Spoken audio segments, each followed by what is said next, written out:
Today is Tuesday, March 3rd, 2026, and in the Oval Office this morning, sitting across from German Chancellor Friedrich Merz, while the fourth day of Operation Epic Fury continued to rage across the Middle East, Donald Trump said the sentence that will be cited in every legal brief, every congressional hearing, every historical account, and every international court proceeding examining how this war began.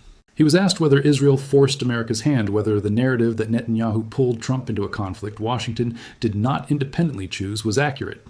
Trump said no, and then added, "I might have forced their hand. If anything, I might have forced Israel's hand." 5 words, I might have forced Israel's hand. The President of the United States, sitting in the Oval Office on day 4 of the largest American military operation in the Middle East in 23 years, casually confirmed that he was the initiating actor, the prime mover, the decision maker who pushed the operation forward rather than the reluctant partner who was dragged in by a regional ally. I might have forced Israel's hand. Not Israel forced mine.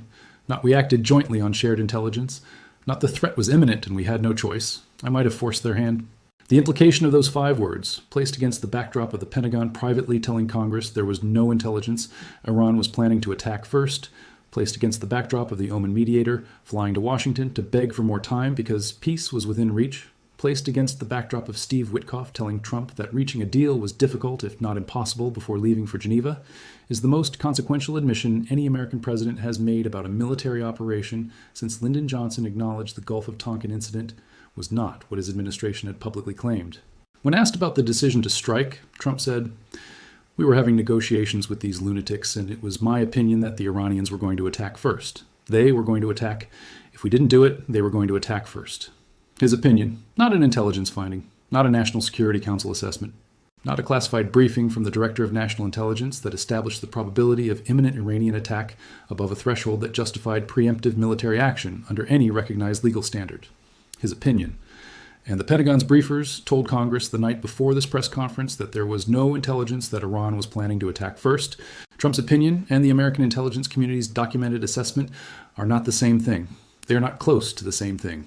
And the president just confirmed in front of the German chancellor before the White House press corps on camera for the permanent historical record that his personal opinion was the basis for launching a massive and ongoing military campaign that has now killed 6 American service members, struck more than 1,700 targets, triggered 6 waves of Iranian retaliation across 7 countries, closed the Strait of Hormuz, shut down global aviation across the Middle East, sunk a tanker, set the Burj Al Arab on fire, confirmed the death of at least 787 Iranians, with reports suggesting the real toll is in the thousands, killed 148 children in a school in Manab, and produced the largest single-day stock market drop since April 2025. Steve Witkoff, Trump's Middle East envoy who led the Geneva negotiations, said on Tuesday that the Iranians shamelessly boasted in the Geneva talks that they had uranium for 11 nuclear bombs, had evaded protocols, and bragged about their enrichment. Bragged.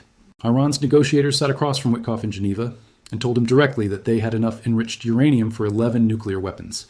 That is the detail that Witkoff is now deploying to justify the war, the revelation that turns the Geneva negotiations from a failed diplomatic process into evidence of Iranian bad faith so brazen that military action became unavoidable. And that detail is real. The roughly 400 kilograms of uranium enriched to 60% purity that Iran had accumulated before Operation Epic Fury represents, when enriched further to 90% weapons grade, enough material for between 5 and 10 nuclear devices depending on weapon design parameters. Iran's negotiators apparently confirmed the number in the room and used it as leverage, demonstrating their nuclear capability as a bargaining chip. Iran was not hiding its enrichment. Iran was advertising it. That advertisement, combined with Iran's refusal to accept zero enrichment as a condition of any deal, is the substantive case for military action that the perhaps preemptively imminent threat justification was layered on top of and ultimately undermined by its own weakness. The strategic case was real and arguable on its merits. The imminent attack justification was not supported by intelligence, and Trump just admitted it was his opinion. The fusion of a legitimate strategic concern with a fabricated temporal urgency is the pattern that defined the 2003 Iraq War, and it is defining this one in real time on day 4. Netanyahu stated that Iran's nuclear program would have been immune in months, explaining that the window for military action was closing because Iran was months away from having nuclear facilities hardened enough that they could not be destroyed. Immune in months. That is Netanyahu's strategic justification for the timing, distinct from Trump's opinion about an imminent Iranian attack. The nuclear immunity argument is about a closing window of vulnerability, not about an Iranian first strike. It is the argument that Pickaxe Mountain, the deeply buried facility being constructed near Natanz, at depths that make the GBU-57 bunker-busting bomb potentially ineffective, would soon render Iran's nuclear infrastructure unreachable by any conventional weapon. That argument is technically coherent and has been made by Israeli defense planners for years. The problem is that it is a different argument from the one the administration used publicly. Trump said his opinion was that Iran was going to attack first. Witkoff said Iran bragged about having 11 bombs worth of uranium. Netanyahu said the nuclear facilities were months away from immunity. 3 different people offered 3 different primary justifications for the same operation in the same 24-hour window, and only one of them, Netanyahu's nuclear immunity window, was the actual strategic driver of the timing. The others were constructed around it to create the domestic political conditions for a war that required public support to sustain. The IAEA has now confirmed that Iran's Natanz nuclear enrichment facilities suffered some recent damage. The agency said damage was confirmed at entrance buildings to the underground fuel enrichment plant. It added no radiological consequence was expected, and no additional impact was detected at the underground facility itself, and noted the facility was already severely damaged during the 12-day war last year. Severely damaged during last year's war, and now damaged again at its entrance buildings. Satellite images taken on Monday show 3 buildings destroyed that were still standing a day earlier, captured by the private satellite company Vantor. 3 buildings gone between Sunday and Monday. The before and after photos published by AFP and taken by Vantor on March 1st and March 2nd, 2026, show how several buildings have been damaged at the site. The nuclear facility was one of the main targets of the previous conflict between the 3 countries last June. This is the second time in 9 months that Natanz has been struck by American and Israeli forces. The first time, in June 2025, the IAEA Director General described the above-ground enrichment building as functionally destroyed, with the underground centrifuge halls seriously damaged. A U.S. follow-up attack in June hit the underground facilities with bunker-busting bombs, likely decimating what remained of the centrifuge infrastructure, and Iran rebuilt. 8 months later, Operation Epic Fury has returned to the same coordinates and struck the same facility again, this time confirming damage to the entrance buildings of the underground plant. Iran's atomic energy chief Mohammad Eslami said in a letter to the IAEA, "The criminal regimes of the United States and Israel pursuing their aggression again targeted the Natanz nuclear site on Sunday afternoon in 2 brutal attacks. 2 brutal attacks on a facility that was already severely damaged from previous attacks and had been partially rebuilt. The Natanz that is being struck in March 2026 is not the Natanz of June 2025. It is the reinforced, partially rebuilt, entrance-sealed, hardened successor to what was destroyed before. And the entrance buildings that are confirmed destroyed in the latest satellite imagery are the access points, not the underground enrichment infrastructure itself." The IAEA said no additional impact was detected at the underground facility itself. The bunkers underneath are still intact. The deep rock that protects whatever centrifuge infrastructure Iran managed to reinstall in 8 months of frantic reconstruction is still there. Natanz's surface has been erased again. Natanz's underground is confirmed undamaged by the same international body that the operation's stated justification relies upon for credibility. U.S. Central Command confirmed on Tuesday that the strikes, which started on Saturday, have targeted more than 1,700 targets in Iran. The fact sheet said they included Iranian Navy ships, submarines, and anti-ship missile sites, along with command and control centers. Trump said of Iran's military, "They have no navy, it's been knocked out. They have no air force, it's been knocked out. Just about everything's been knocked out. 1,700 targets in 4 days." The scale of that number requires sitting with it for a moment. The June 2025 operation struck approximately 500 targets over 12 days. Operation Epic Fury has already exceeded that target count by 340% in a third of the time. The breadth of what is being struck is no longer a nuclear-focused campaign. The Iranian Navy, confirmed by CENTCOM's own fact sheet as a target category, has nothing to do with uranium enrichment. Anti-ship missile sites targeted, the weapons Iran would use to threaten commercial shipping through Hormuz, command and control centers. This is a campaign to destroy the Iranian state's military capability comprehensively, not a targeted nuclear counterproliferation operation. Trump saying Iran has no navy, it's been knocked out, no air force, knocked out, is making a claim about conventional military destruction, not nuclear threat elimination. The stated objective of the operation, preventing Iran from obtaining nuclear weapons, has been functionally superseded by the operational reality of a campaign striking every category of Iranian military capability that exists. This is not the operation that was publicly justified. It is something broader, something that looks more like the preparation for regime change that requires the prior elimination of any military force capable of defending the transition period. Trump said the worst-case scenario would be someone taking over who is just as bad as Khamenei, saying, "I guess the worst case would be, we do this. and then somebody takes over who's as bad as the previous person. That could happen. He acknowledged it, publicly, in the Oval Office, with the German Chancellor sitting next to him, that the operation could conclude with an outcome indistinguishable in practice from the one it was designed to end. The worst case, as defined by the commander-in-chief of the operation, is that it succeeds militarily and fails strategically. That Iran's military is knocked out, its navy destroyed, its air force gone, its supreme leader dead, and someone as bad as the previous person emerges from the ruins with access to whatever nuclear material survived the strikes on Natanz's surface buildings. The U.S. Embassy in Riyadh was struck by a drone and closed. The U.S. Embassy headquarters in Riyadh was hit by drone strikes. An American diplomatic facility, sovereign American territory under international law, struck directly in the capital of the country that Trump's administration has been privately coordinating with, and that publicly condemned Iranian attacks on its territory, while Saudi Crown Prince Mohammed bin Salman vowed to use military force against further Iranian incursions. The U.S. Embassy in Kuwait was also closed. The American diplomatic infrastructure across the region is being shuttered, not as a precaution, but because American buildings are being struck. The Dow Jones Industrial Average fell more than 1,000 points on Tuesday morning, falling 1% and heading for its worst trading day since April 2025, a 1,000-point drop in a single morning. The markets are repricing the tail risk that the Groundwork Collaborative's chief policy analyst warned were underpriced on Sunday.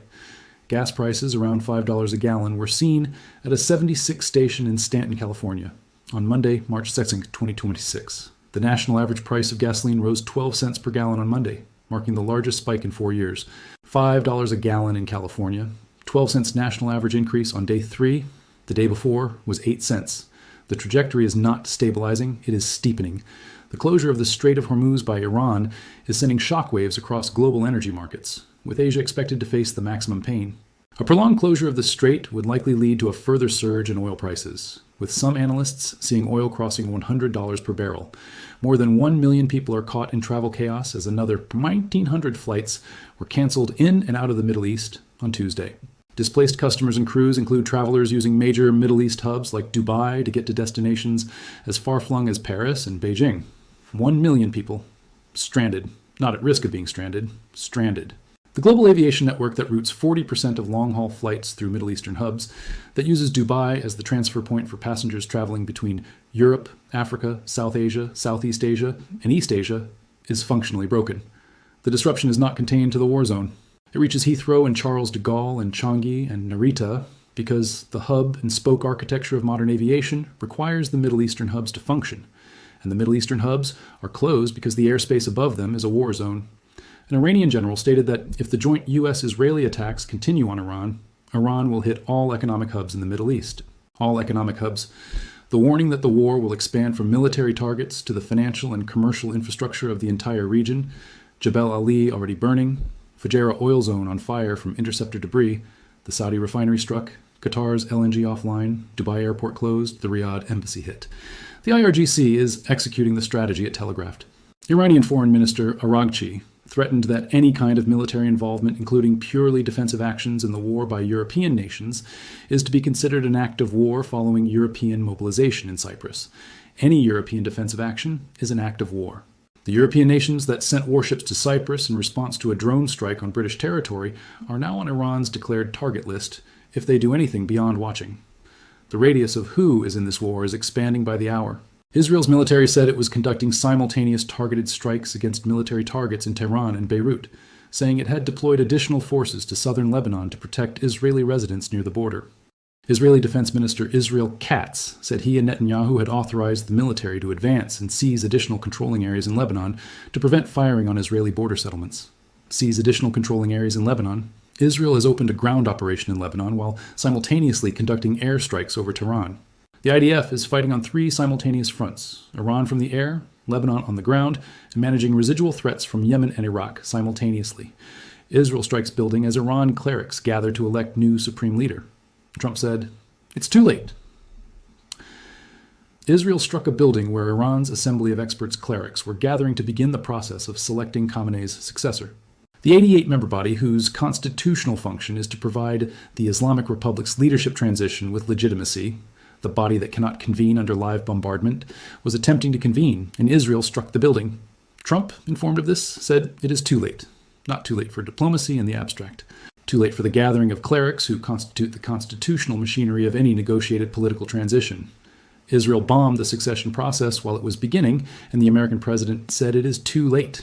The two words, "it is too late," represent the moment Operation Epic Fury's objective shifted publicly and irrevocably from nuclear counterproliferation to regime elimination.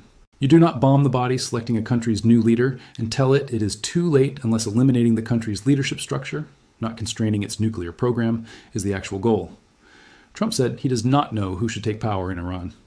I guess the worst case is we do this and somebody takes over who's as bad as the previous person, right? That could happen, Trump said.